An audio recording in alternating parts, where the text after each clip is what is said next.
course, it never fails. Hey, welcome to the pre-party, a presentation of Alliance-Wrestling.com, your number one source for news and information for the National Wrestling Alliance. My name is Jay Cal, and while I stutter over myself, this is the pre-party. This is where we go to talk wrestling, talk NWA with you, that hashtag NWA fam. We are on multiple channels right now, so forgive me if I don't stare directly into the camera that you're looking at, but we are on the TikTok. We are on Twitch.tv. We're on YouTube, and we're on, of course, Twitter. Did you know we're on Twitter? You could watch this show on Twitter. How about that, everybody? Anything cool happened this week? Anything interesting? Anything exciting? What's good with you? Before anyone asks, I am drinking a sparkling ice today. It is the apple cider because we're in the holiday season. What are you drinking? Leave it in the comments. It's so good. It's delicious. The way the bubbles touch my lips, good Lord, you know it's an hour before power. Too sweet to be sour. I see some of our friends are starting to pile in. I want to say what's up to each and every one of you. So without further ado, I say hello to Jeremy from Wrestling with the MMA, also known as one of the other Alliance guys. James Bell's in the house. Willie Bowen's here. The great Hisa's here. And, man, I'm already reading Tyrus jokes. Paladin's here. He's got coffee and water. Heebs is drinking leftover cold coffee. Yikes. So real quick, the first Tyrus joke of the night with Thanksgiving right around the corner. Rumor has it Sam's Club, Costco, and any other outlet within 50 miles vicinity of Tyrus's home are having issues keeping food in stock. So buy early, buy often for your Thanksgiving meal plans. You know what? That might get me kicked off of TikTok. Last time we went live on TikTok, they banned me because of bullying and harassment. And the only thing I could think is that I was bullying the NWA or harassing Tyrus. And it wasn't even me. It was you. You were harassing Tyrus. Or Jeremy was anyways. Let's see. More. Wrestling with the MMA is drinking decaf. Decaf? What's the point of drinking decaf? My man. Willie Bowen, his delivery of the day is there is talk about making a movie about Barney, the purple dinosaur. Tyrus would be great to play Barney. He might be too big to play Barney. Paladin says, I drink old coffee. I like mine black, so it all tastes the same no matter how old. Paladin, man, that's a thing of sociopaths, man. All black, huh? All right. No, my pops used to drink coffee all black until he hit like 60. And all of a sudden he put a little milk and sugar in it. But his entire life up until that point, it was all the dark stuff. Willie's got that brisk lemonade and iced tea. Yeah, we're doing the sparkling ice today here. And this fella over here, I have my official brewmate. This is just water. Just a little aqua. Not a whole lot left in it either. Oh.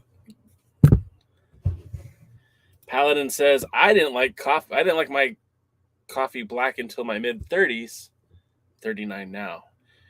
Yeah, you know, I for a while there I was drinking coffee black, and then I decided I wanted to live, so I enjoyed and indulged in sugar and creamery. But I don't drink coffee all that often anymore. In fact, I try to limit my amount of caffeine. Some of you might know I would start every episode with some sort of energy drink, like a Celsius or a Bang or Monster or something like that. But I had to pull back because I just, number one, it wasn't so good. But number two, it wasn't. It's not good for you. The Alliance mug, James Bell got his. Hey, James, I do appreciate you picking one up, man. I really do appreciate that. I actually ordered a bunch of merchandise off of the website, and the mug was the first thing that came. I was really excited to get the mug, and then the shirts that were supposed to be delivered got stolen out of my mailbox. And then a third of my order still hasn't even been processed yet because there was an issue with design. So I love Streamlabs for their merch. I mean, they make it so quick and so easy. And we have more shirts up there now. If you guys want to take a look, there's lots of new designs. We have I call it the rocker inspired versions, kind of like the Metallica logo, except for it says Alliance Wrestling. And then we've got some other cool shirts up there. Make sure you check it out. The merch link is in the bio.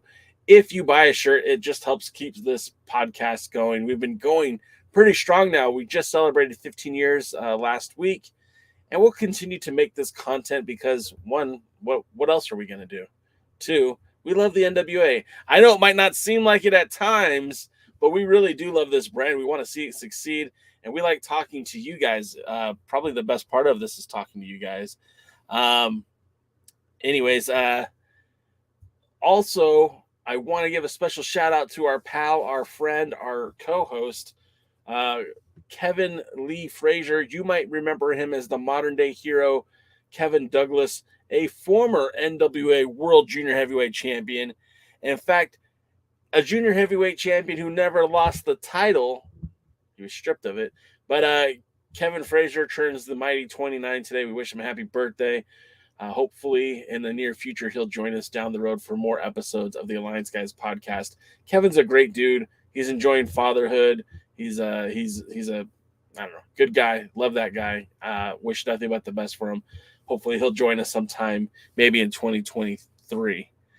And then just more of your comments. I read that your taste can change as you age. Signs of the times, man. I mean, absolutely. Hey, no disrespect intended, by the way. I'm just being silly. Don't take anything I say personal on the air. I'm just messing around. He says coffee black is about the healthiest caffeine you can consume. Is it better for me than green tea? Because I heard green tea extract is a lot better for me. Heebs, can you confirm nor deny?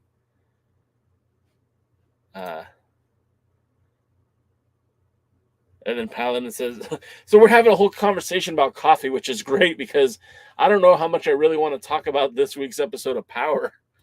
And James Bell says, Homicide says, bring it, Kevin. Look, Kevin's probably his in-ring career is done. I say probably because things change, people change, but I don't know if you guys remember, we called him Scarneck towards the end of his run on the podcast because he literally had to have surgery because of an old wrestling injury that actually caused him to have I don't remember exactly what the problem was, but it wasn't good. I think he was blacking out a lot. And so he had to have surgery. He's doing fine now, but it was pretty scary. And although I think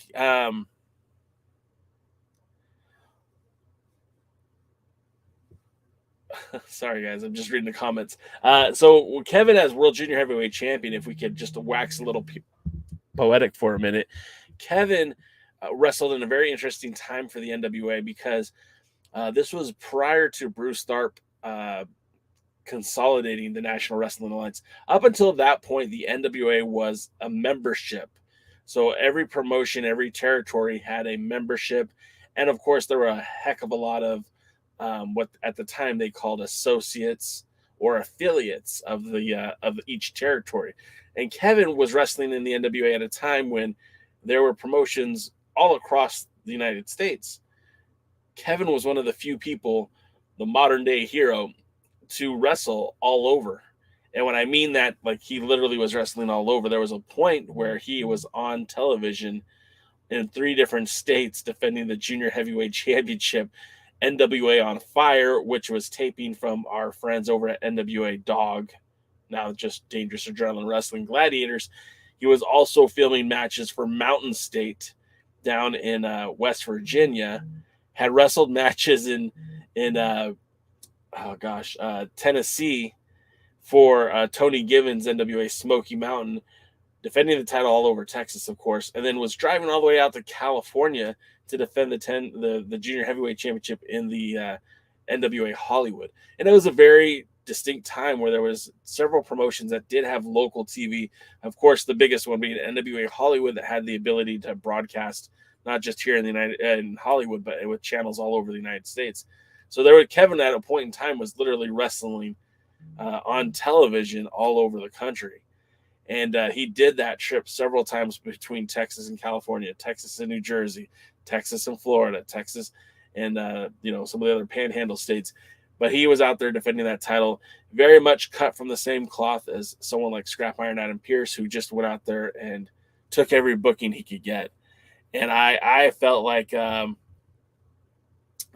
Kevin Frazier was one of the last really good representations of a world's heavyweight champion for the junior heavyweight division until we've got to Homicide.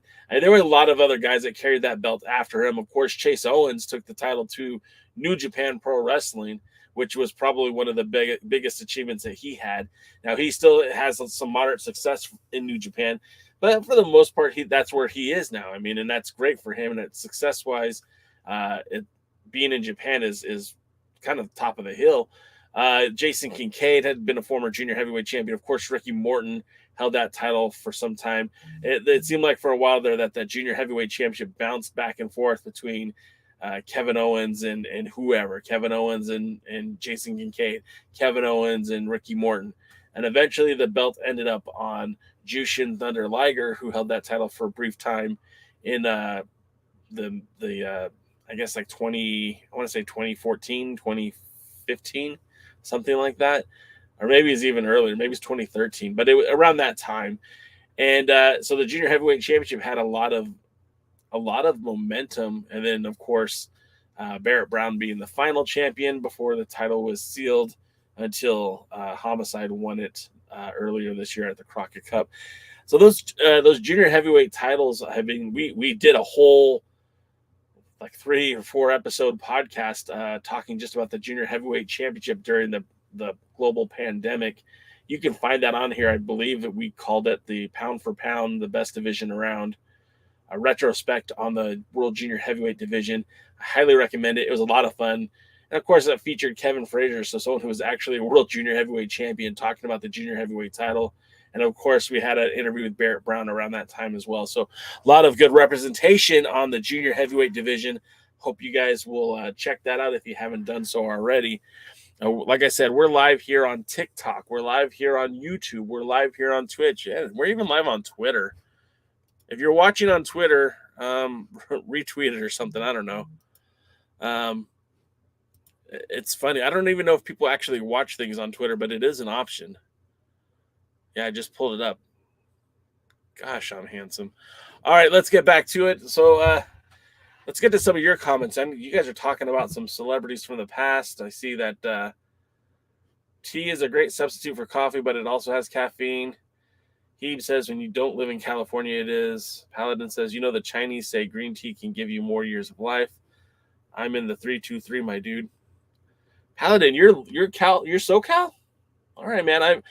I'm originally from the 562, but I'm currently living in the 591, which is probably where I'll live the rest of my life. But nevertheless, I spent most of my life in the 714, most of my formative years anyways.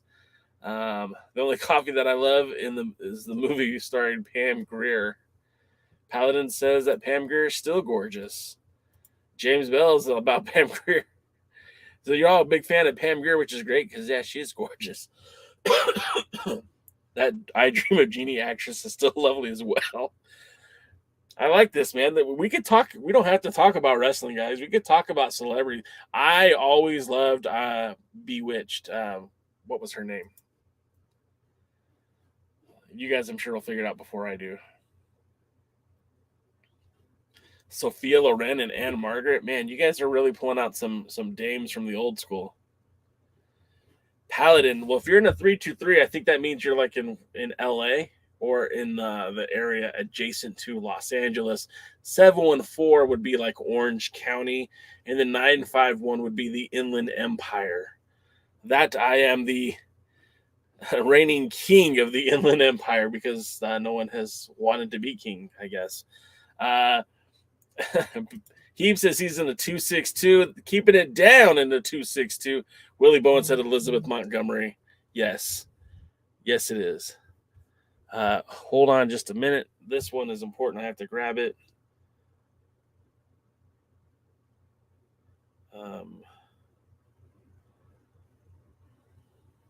Hold on just a second, guys.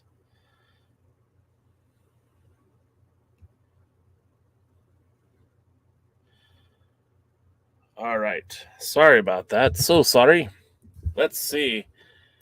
Elizabeth Montgomery. Yeah. Samantha from Bewitched. And she did the little nose thing. And I would swoon. East LA. Paladin is in East LA. You guys are funny today. Wrestling with the MMA says 719. Paladin says, okay, yeah, drove in through the Empire but never stopped. You don't need to, man. There's not a whole lot to do here. We don't have a Disneyland. We don't have a Knott's Berry Farm. And Paladin says Willie knows all the cougars. He sure does. You guys are too much today. All right. Anyways, why is my camera so far away? You guys can see my tissues and everything. Dried my tears from having to watch this week's episode of POWERRR because it's a Velvet After Dark episode, don't you know? And I got to be honest with you, I'm not super excited to see another Velvet After Dark episode. I mean, first of all, the last After Dark episodes were kind of atrocious. And then the last Power Surge episodes were also pretty awful as well. But, you know, if we didn't watch these shows, then what would we have to talk about on Thursday? So for tonight, remember, one thing I want you all to keep in mind, and you have to go into these Power Surge episodes with a little bit of grain of salt because you have to realize these are just filler episodes. These don't typically have any rhyme or reason to them. The matches don't normally coincide to any real storyline. If it does, it's usually by happenstance or by mistake. These are just matches for the sake of matches. So tonight on Velvet Sky, we've got Velvet After Dark, excuse me. Velvet Sky will be joined by her fellow beautiful person in, what was her name? Angelina Love. You know, and they're probably going to have some silly double entendre conversation. Velvet's probably going to ask someone to wiggle their hips. But I will say this: anytime I have an opportunity to watch Jax Dane punch somebody in the face, I'm usually pretty excited about that. We'll get all to that to a minute. We got Rick Del Santo in the house. Rick, you've been missing the talk, man. We've been talking about Bewitched and I Dream of Jeannie and Pam Grier and all the hotties from the 60s, 70s, and today. Paladin says there must be a demand for another Velvet special, or Billy okay with it. Yeah, that's the thing. I don't know who was okay with it. I mean, I watched the last one, and I got to be honest with you, I rage watched it the entire time. I was completely frustrated and flustered by watching what I was seeing on TV. I don't mind the hypersexualized Velvet Sky. It doesn't bother me that she's so into DJ Dango or Dirty Dango, whatever. But it gets to be a little bit too much. And I used to say the same thing with Jerry Lawler, who was over sexualizing the talent and oh puppies. It's like, have you never seen a pair of tits before, my friend? Like, it's not that big of a deal. And every time Lawler would sit there and scream at the television, and it was too much. It was off-putting. And now you've got Velvet Sky, who's so enamored with Dango and like, oh, look at his hips. Oh, look at his hips. It's like, we get it. You find the man attractive. Go ask his number, and you guys could situate yourselves after the show. I don't care to over-sexualize wrestling. I don't look at pro wrestling as a pornography. If I want to go see that, I'll go elsewhere. For wrestling, I'm looking for sport and entertainment. And so when I get an overabundance of anybody getting overly excited about a character on the program that I'm watching, it just takes away from it. That's just my opinion. You guys tell me what you think. He says Rolando versus KC Roxx looks like a nice minis match. Maybe they're bringing back the mini titles, Does Velvet count as a cougar yet? I think she is 40, Paladin, but I don't think she's quite a cougar. I'm 40 myself. I'm 43, so I don't feel like that's a cougar age. I think like maybe 50 is. But, you know, it's all perspective. I don't know. Check it out on the Urban Dictionary. A nice minis match. Yeah, that'll be fun. And then, so Dave Scooby says, so since the TV title match was a no contest, is Tyra still champ? And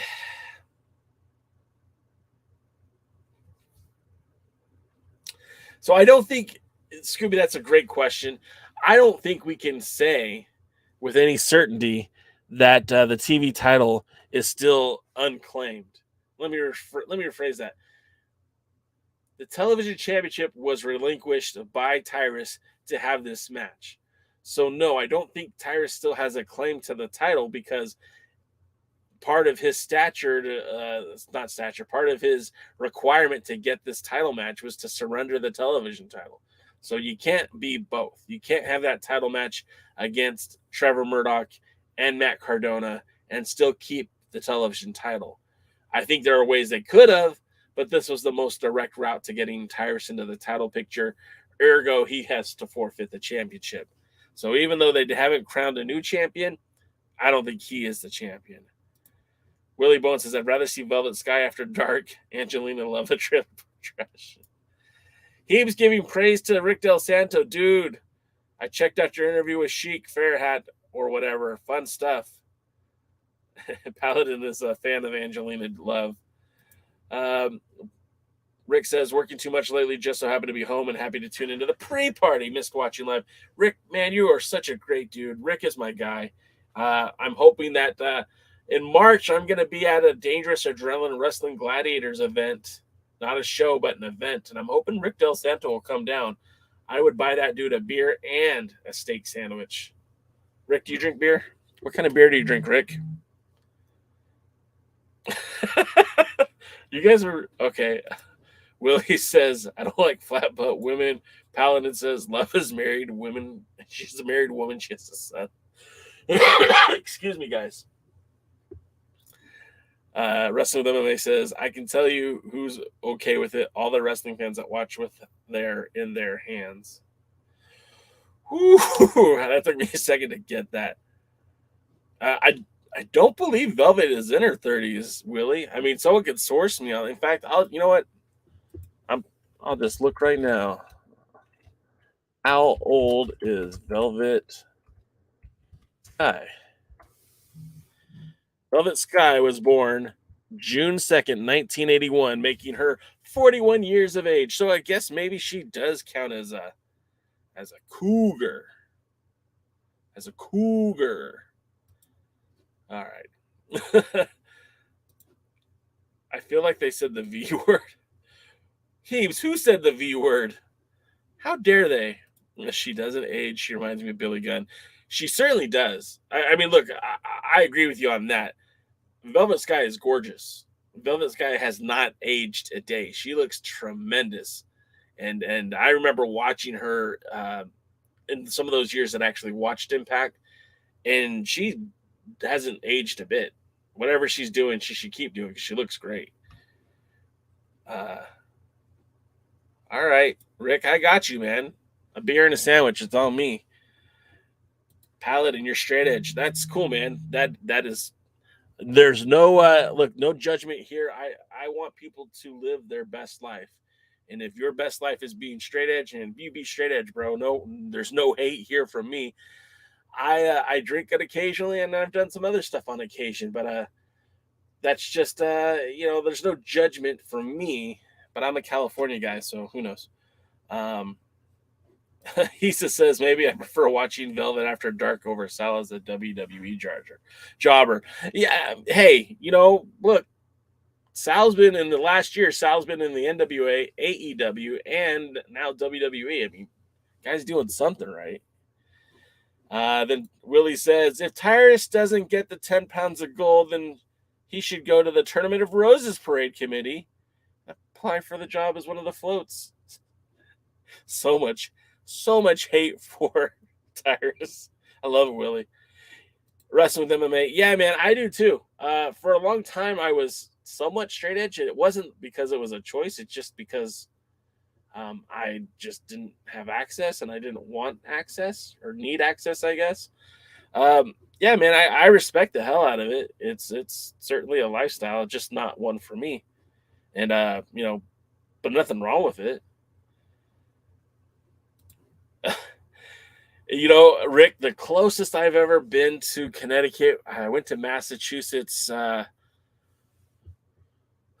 guess it was 2019. My wife and I went and saw a famous country music singer whose name I don't remember, to pay homage to my wife's late grandmother. And we went to Massachusetts and we saw the concert in where the Patriots play. We stayed in Boston. It was cool, but that's as close as I've ever been to Connecticut. That's the first time I've ever been in the upper East Coast. I've been to Florida, Georgia, but that's as far as I've ever been in the United States. And then Paladin. No, my friend, you are not blocked by Wrestling with the MMA. Wrestling with the MMA is joining us via Twitch, which is a perfectly viable option for anyone watching the stream. You could watch via YouTube or Twitch. Either way, you're not blocked. He's not blocked by you. You're not blocked by him or whatever. It's just that he's on a different platform. So his chat isn't in the same chat as a YouTube chat. And they all kind of pull in here together. I pick and choose what I want to put up on the screen. So if you don't see it, it's not necessarily because you're blocked or anything. It's just because he's on a different platform. We use StreamYard, which is a great service for people who are doing podcasting because it's very simple. And the cool thing is I could be streaming on Facebook or Twitter or YouTube or Twitch. And there's even more options, like you could stream on LinkedIn and stuff like that. So we can all pull all the conversation in all at once on different platforms in one area. So yeah, no one's blocked. We're all good. You got to eat a Snickers, Paladin. When you're feeling cranky, you got to get that Snickers. All right, so let's get some more of the wrestling. You guys are a blast, by the way.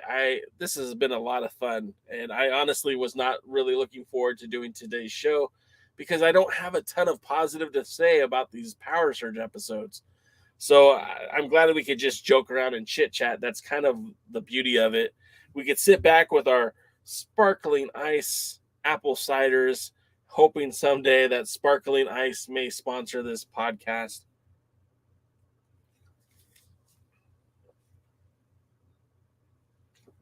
I had to have that for the highlight reel. All right, let's go. Let's talk some wrestling. Favorite beer: Sam Adams, Cherry Wheat, Blue Moon, and Foster's. When I used to drink a lot of beer, Heineken, I used to like Heineken a lot. Because I'm Irish, I always felt the need to drink Guinness, but Guinness fills you up, man. So now, like when I do drink beer, which isn't very often, I'm just like a Bud Light kind of guy. Whatever's cheap, whatever's cold. I'm not really Rick. See, that's the luxury you have of being Rick Del Santo because you can skip this episode of Power. One of these days, Rick is going to join us on the Alliance Guys podcast. I have an affinity for Rick. If you guys aren't subscribed to his channel, Pro Wrestling Zone, do it. PWZ, jump on that. A lot of good information about pro wrestling. A lot of the coverage is in the Northeast, but he also talks NWA, and I think he talks a lot of modern wrestling too, besides some of the stuff from the past. I can't say enough nice things about Rick, and if he lived in my city, we'd probably be best friends. So that's all I can say about that. I have to take this one more message. Let me just take a look here what this is. Let me see real quick.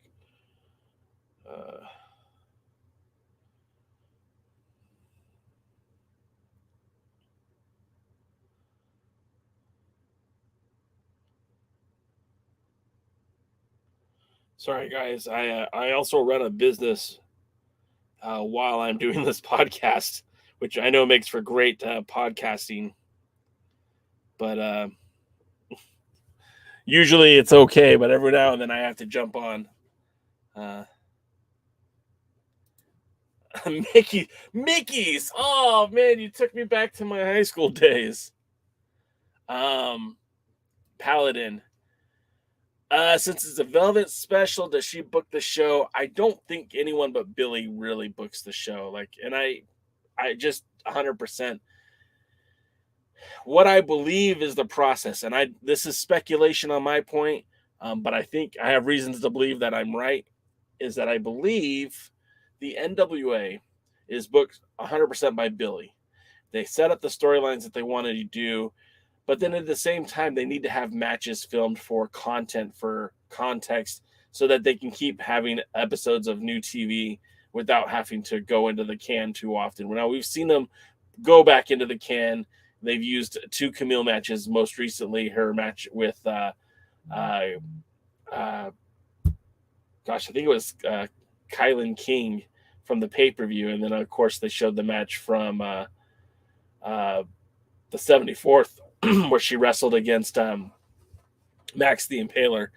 So I do believe that Billy's still booking everything, but they just shoot some matches just to have matches in the can. That's why you see, like tonight, a lot of these matches, there's no real significant meaning behind it.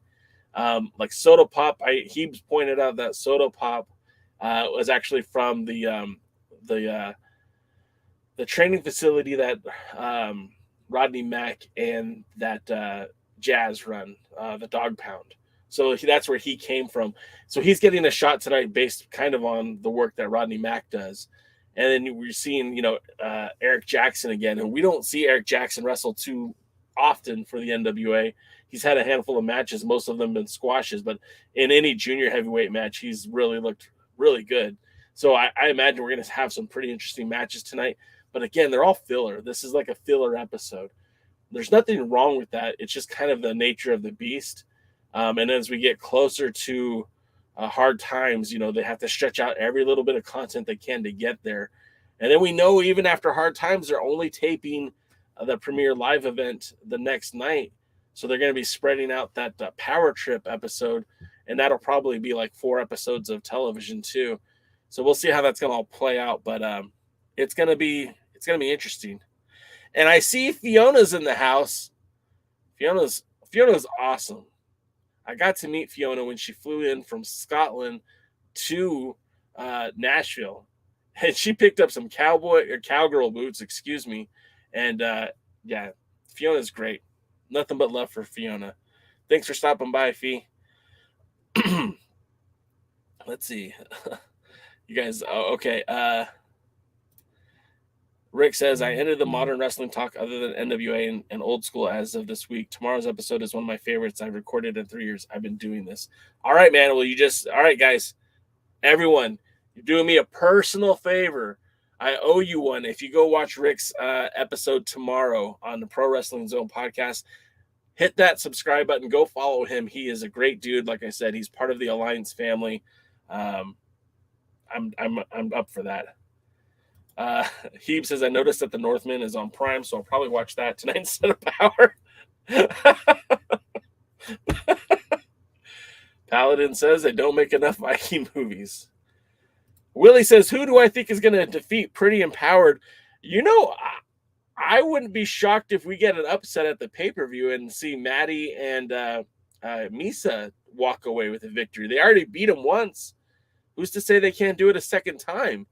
And that would certainly shake up the division, although secretly I kind of wish Chelsea Green and Max the Impaler would form a makeshift tag team, because I think that would be a lot of fun with Chelsea and Max wrestling for the women's tag team titles. Old English Mickeys. Yeah, man, that was stuff I was drinking when I was 16. Thanks, brother. He says, Edward 40 hands. Is that when you duct tape the 40 of Mickey's to your hands? Because that was my teenage years. Oh, man, what a fun drinking show. Camille will be wrestling Reka Tahaka. Reka Tahaka, I first was introduced to her through the Championship Wrestling from Atlanta television taping. She actually appeared in Hollywood for those tapings as well. I'm not really sure where she's at now. At one point, I thought she had signed a contract with Women of Wrestling, but I guess that's not the case. But yeah, Paladin, she's pretty awesome. Reka Tahaka is she's great. I'd like to see more of her. She's very vicious, and what you'll see in the ring is her is similar to similar to Camille, where she most of the time is like the dominant person in the ring. She's very physical. She's strong. She's an athlete. You know, I believe she might have played some other sports before joining pro wrestling. She's a tough lady. Dave Scooby says, I'd rather see a best of show highlighting current champions matches than Power Surge episodes. Yeah. And Dave Scooby says, congrats on the job, Fee. Yeah, Fee. I mean, we're all very happy. We support you. You're part of our hashtag NWA fam, even across the ocean. We all love you. We all want to see the best. This community, and I do mean this, like I know that's what Gary and Will and Doc Stinson were working on with This Is Pro Wrestling, is to create a community. That's what we're trying to do here as well. It's a place for the wrestling fans of the NWA to talk. We're going to talk. Sometimes we're going to have great things to say about the brand. Sometimes we're going to have awful things to say about the brand. But it's all like the same thing where like, you know, when you have that kid brother or kid sister and the bully picks on them at school, and like that does not fly because that's your little brother, your little sister. Only you get to talk shit about them. That's how I feel about the NWA. There are oftentimes I will talk about the NWA and have nothing but positive things to say about the NWA. But then there are other times when I'm very, very negative, very detrimental about the NWA. And it's both valid. But I don't want anyone else talking about the NWA in a negative way. And if you're going to do it, you do it with us. You do it with your family, damn it. Otherwise, kick rocks. Maddie is super underrated. She's great. Maddie Bros represent. I like Maddie. I don't like her gear, but I think she is phenomenal. And I'm so glad that the NWA got a chance to work with her. And maybe that'll be a topic for the Alliance Guys podcast. But, you know, there's so much talent that is out there, and they just need opportunity. And with Mission Pro, because of Thunder Rosa opening up the door for Mission Pro to the NWA, I'm not saying there was a pipeline, but there was certainly a fast track to the NWA, which again isn't a huge like wrestling for the NWA isn't the same as wrestling for the WWE or wrestling for AEW or even Impact, but it is a big step up from most indies. So for that reason, I'm very happy when we see like Maddie or Misa or you know, any of the ladies that have stepped up from other promotions to come to the NWA. But it's not the end all be all. So when I see Maddie in the NWA, yes, I'm excited for her. I also think that Maddie is not long for the independent wrestling world, that she'll get signed by Impact or AEW or the WWE at some point. So as always, enjoy them. Willie says, keep Green away from the ring. And then Alan says, but keep Green in front of the camera. James Bell says that there's supposed to be a big announcement tonight. Fiona, yes, Rekka's worth a look. Take a look. She is, like I said, she's built a lot like Camille. Her style of wrestling is a little bit more brutal. Very vicious style of wrestling. Not like deathmatch or anything like that, but just hard hitting. It's fun to watch, you know, because it's not me in the ring with her. Hey, Rick, if you're still in, oh, there we go. The audio, 7 a.m. The video streams 2 p.m. the Eastern times. The great guest is Kevin the Truth Casey, who works South Atlantic Pro, AWA, Herb Abrams, UWF. I am going to watch that for sure tomorrow. You got it. Paladin she sure is. Rekka is American Samoan, very fit. Yeah, she's money. I think she'll probably be one of the next to get signed as well. All right. Yeah, Thunder Rosa was trained by Maddie was trained by Thunder Rosa. Let's see. I don't think anyone likes that gear. And I didn't like it when who was it? Was it Julio De Niro or Dirty Money? Not Dirty Money, Easy Money. I think Easy Money and ECW used to have the same similar gear. Oh, I just hated it. Just hate it. I do not watch WoW. I went to go to one of the TV tapings and they were sold out. But one of my favorite people in the whole wide world wrestles for WoW. That would be Reina de Reina, and she is fabulous.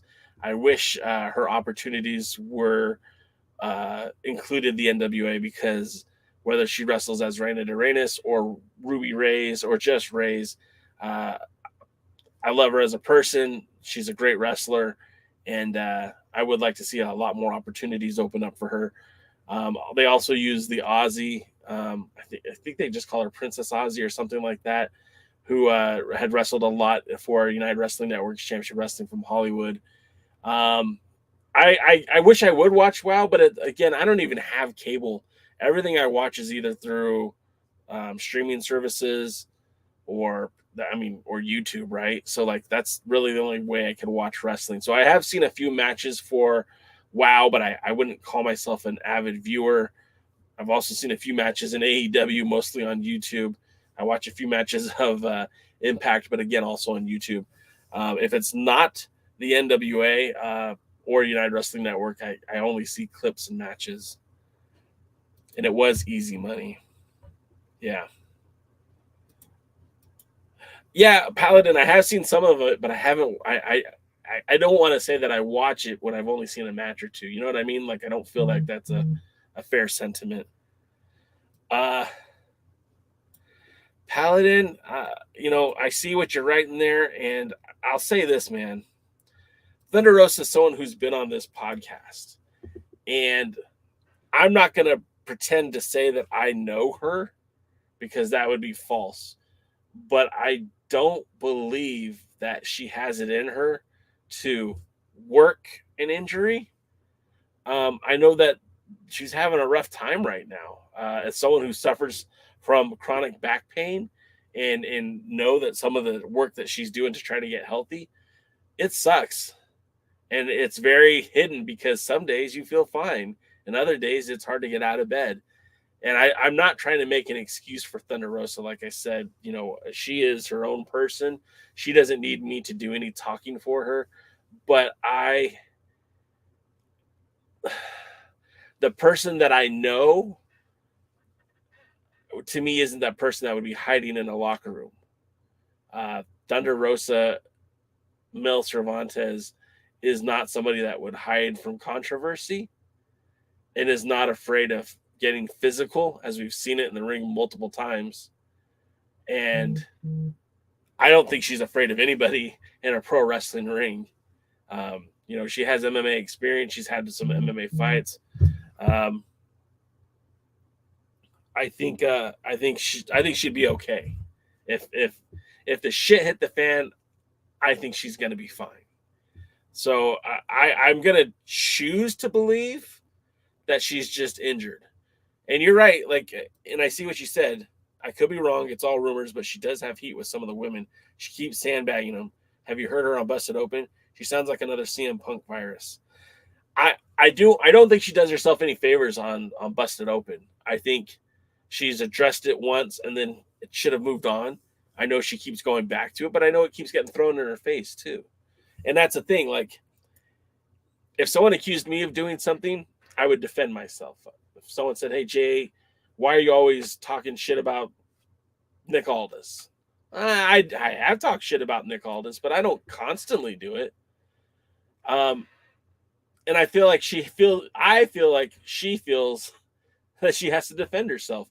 And I get having heat with the girls in the locker room. I would have heat too if again, none of us are there, so we're all just guessing. And even some of the dirt sheets get it wrong. And again, you bring up another point. AEW doesn't even hire her trainees anymore. But how relevant is that? Like, why? What does it have to do with anything? You know, if Tony didn't want to be in the Thunder Rosa business, you know what he could do? All right, Thunder Rosa, this is how much is left on your contract. I could buy you out, or I could just release you. You know what I mean? Like, you look at the WWE, they release anybody for any reason at any time. They could release Thunder Rosa without having a big lawsuit about it. And honestly, Tony Khan has what I like to call FU money. And if he didn't want Thunder Rosa around, he could just say, okay, well, bye, Thunder Rosa. I don't think it's that as bad as it's been projected to be because, again, rumors are rumors. You could say that, right? But, like, what other women are they bringing in? Who are they bringing in? Like, yeah, they just brought in so I'm not going to be able to say it. They just brought in Paige from the WWE, Syra. I can't say it. Sorry. Saraya. They just brought in Saraya, and that's a big deal. But they have also got a bloated women's division as it is. Look how many women they have on the roster. And you know, this is an AEW chat, right? This is NWA chat, but you've got Jamie Hayter, you've got Kushida, you've got Britt Baker, you've got Willow Nightingale, you've got Abaddon, you've got Nyla Rose, you've got Jade Cargill, and I know there's a lot more. The Reba, and that's 8. And I'm not even an avid AEW watcher, and that's 8 I just came up with off the top of my head. And I know there's more women than that. So, I mean, like, not everyone has got a... It's not laughing. I'm getting over a cough. I've been sick for a while. But yeah, I'm just saying it's hard. It's an hour of television, 2 hours on Wednesday, an hour on Friday, and YouTube stuff, right? So it's hard to get everyone on there. And I think the biggest problem facing AEW, which will continue to plague AEW, is where are you going to put everybody? You're late, media. But we are drinking the sparkling ice today. Wait, for the camera.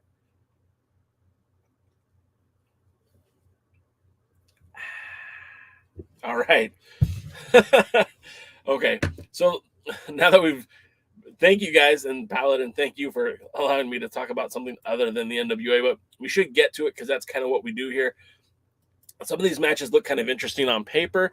I see that we've got Anthony Andrews taking on Traxx. Now, I like Traxx, what I saw from him. I mean, his debut match was basically to get beaten up. Anthony Andrews is part of the Southern Gentlemen. You know, I'm not holding my breath to have a lights-out amazing match here.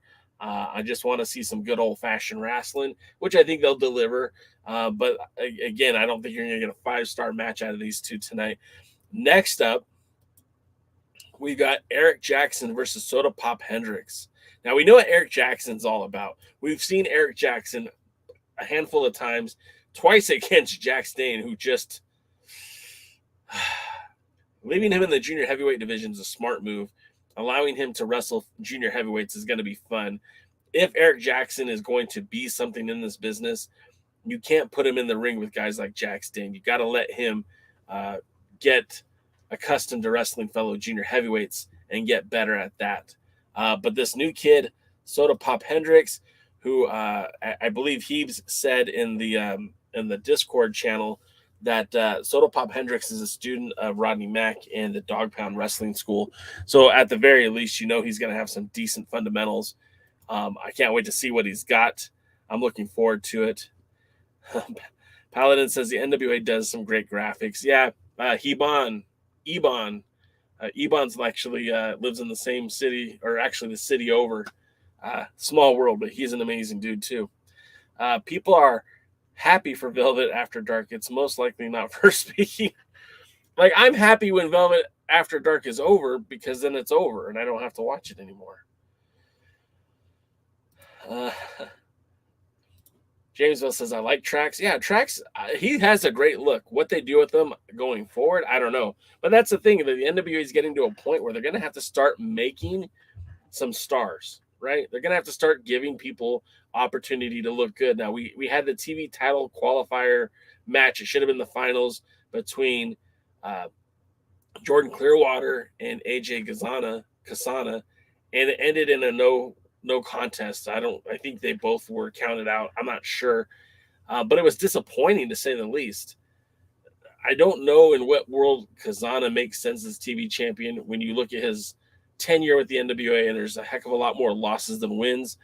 Jordan Clearwater has a pedigree to be a champion. He's the United Wrestling Network world champion. He has an opportunity, if given the television championship, to really kind of help elevate it the way the Pope did. I don't know what they're going to do with it. I don't like Kazana as champion, but I also understand why they would put the belt on him. And the thing about the TV title, anyways, I don't want to see it sit on one guy for 365 days. I want to see that title get defended twice a month, and I want to see a new champion every month or so. I think the whole point of that TV title is to elevate your younger talent, to get them to that next level, so that you can establish some of these stars. So, anyway. Oh, anyone know anything about Magic James' leg? I think knee injury. That sucks because he was starting to make some pretty good moves. I don't know. I hadn't seen anything about Magic Jake Dumas. I know he was in the hospital earlier this year, right after a pay-per-view. So hopefully he's okay. Media M5 says, how could have there even been a new TV champ? Well, yeah, again, so continuity and storylines are the bane of the NWA's existence. It's the kryptonite to another would-be Superman. They haven't figured out how to get this storytelling done correctly. They announced it so quickly that Tyrus would be a part of the main event for Hard Times 3, but the story on television hasn't caught up to it yet. In fact, they've hemmed and hawed about it. They've almost did it but didn't do it. So you're right. All of it's just, it's problematic. It hurts the brand.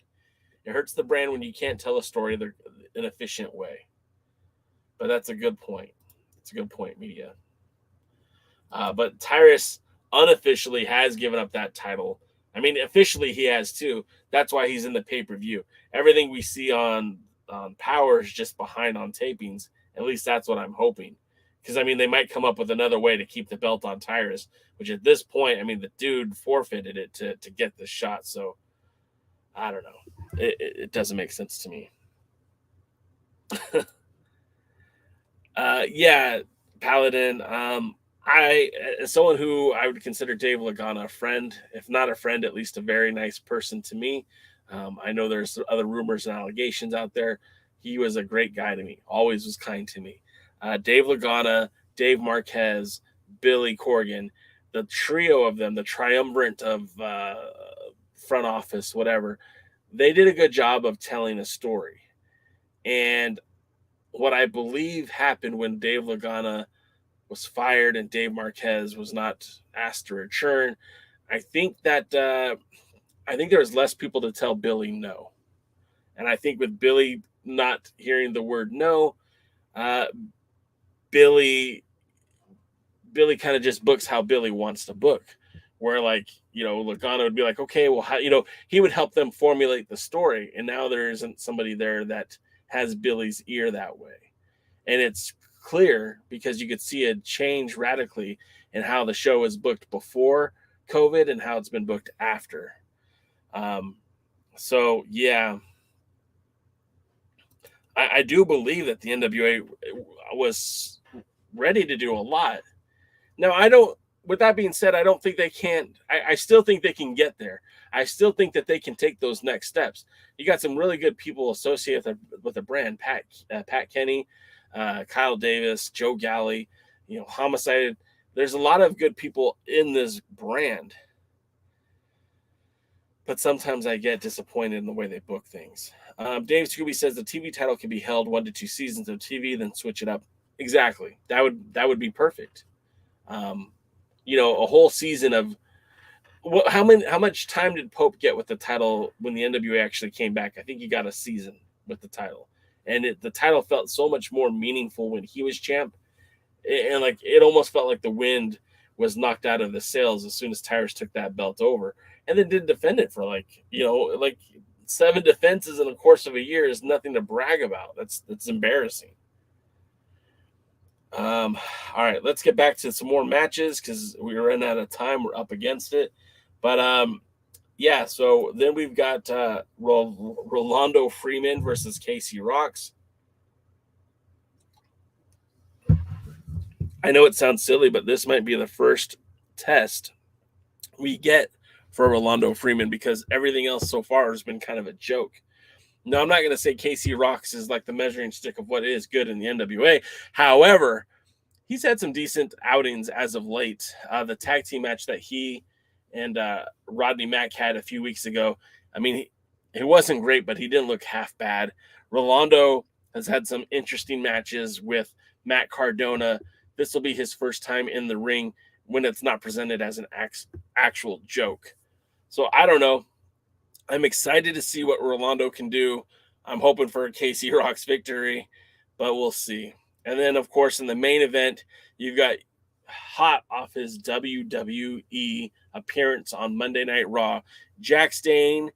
I'm going to go ahead and just say the Grand Slam of the NWA, Jax Dane trademark, with manager Chris Silvio in the main event. And hopefully it doesn't last long. Hopefully it's a quick match. And hopefully we can all forget about this evening once this is all played out. Guys, you have been so fun to talk to today. I do appreciate you guys being here each and every Tuesday. It was really nice to see Fiona back. Fee, you're always welcome here. Always, always, always. But everyone else, you're also always welcome here. This is such a fun part of my week every Tuesday, talking to you guys that hashtag NWA fam. And I'll be happy to do it with you guys again on Thursday. But before you join us on Thursday, make sure you join the other Alliance guys, which is Jeremy, Dave Scooby, and of course, Tim from NWA Gold, as they talk about all things NWA, including NWA USA. They also talk about the United Wrestling Networks, both the Championship Wrestling from Hollywood and the Memphis Championship Wrestling. They also spend some time doing some fantasy booking that's usually backed by Dave Scooby. It's a fun show. It's unique in its own way. They call themselves the other Alliance guys, but really they're kind of coming into their own. We might have to come up with another name for them because they're certainly more than just an other Alliance guys. And then also we'll be back on Thursday, DK and myself, and hopefully Jaden, if he's feeling healthy, to dissect everything that we're going to watch tonight. Plus, we'll be forecasting a little bit on the pay-per-view. We'll give up some of our favorites and who we think is going to win, lose, draw, all of that. And then I would recommend checking out, don't forget to check out the PWZ podcast. They're here on YouTube. You saw them in the chat. They are part of our family. Make sure you like, subscribe, watch some of their content. And if you're still looking for more matches to watch, if you didn't get your full, check out our friends at Dangerous Adrenaline Wrestling Gladiators, Dog Pro Wrestling. They're also on YouTube. Check out some of their matches. It'll be a lot of fun. Guys, again, appreciate you so much for being here. We do have new merch in the merch store. Don't forget to check that out. And until next time, it is always fun to be here, but I'll see you at the matches. Thanks for checking out the pre-party, a presentation of Alliance-Wrestling.com. You should hit that subscribe button and join our community. I also want to remind you that we recap NWA POWERRR every Thursday at 8 p.m. in the live stream. We try to stay social, so find us at the Alliance blog. And until next time, we are the Alliance.